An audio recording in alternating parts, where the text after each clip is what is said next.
a wonderful story about a great Tana. His name was Rabbi Zino ben Horkonus. So now he had very interesting beginnings.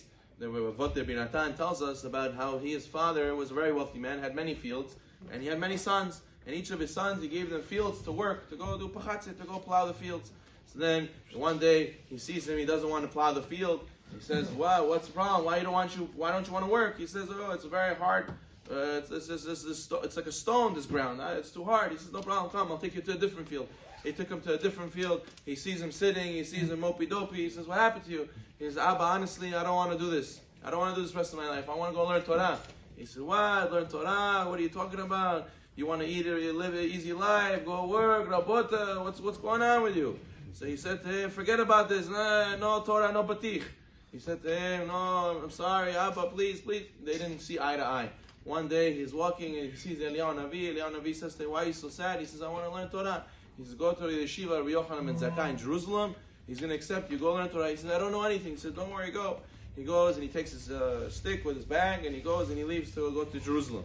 And then he goes and he meets Rabbi Yochanan ben Zakkai. He's crying in the yeshiva. He says, "Why are you crying?" "I want to learn Torah." He says, "Do you know Bikat Mazon?" "No." He's 28 years old. He says, "Do you know how to say Shema?" "I don't know how to say Shema. I don't know anything. I'm Haaretz." He said to him, "Okay, still, we're going to learn 2 halachot a day." And that's how they started. Eventually, a few years pass. All the brothers are sitting with Eliezer ben Horkonus, his father, Horkonus. He's sitting with him.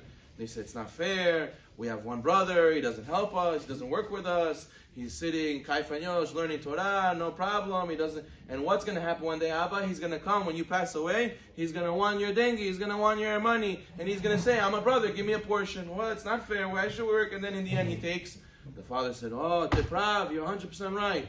We should take him out from the will. We're not going to put him in the will. I'm going to go to Jerusalem. I'm going to make the rabbi sign. I'm going to take him out of my will. He doesn't deserve. You're 100% right." He goes to Jerusalem and he sees there was a big event in Jerusalem.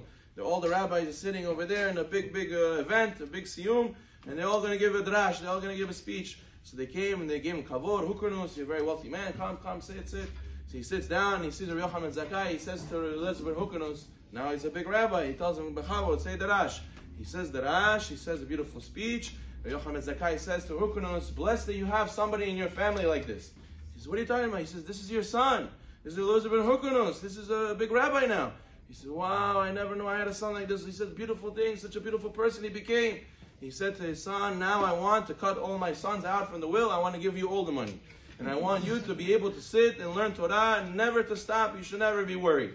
So you see, a person, he wants to learn Torah from poverty. In the end, he will learn Torah through wealth. And Hashem flipped everything around. This is the zechut of the Torah learning.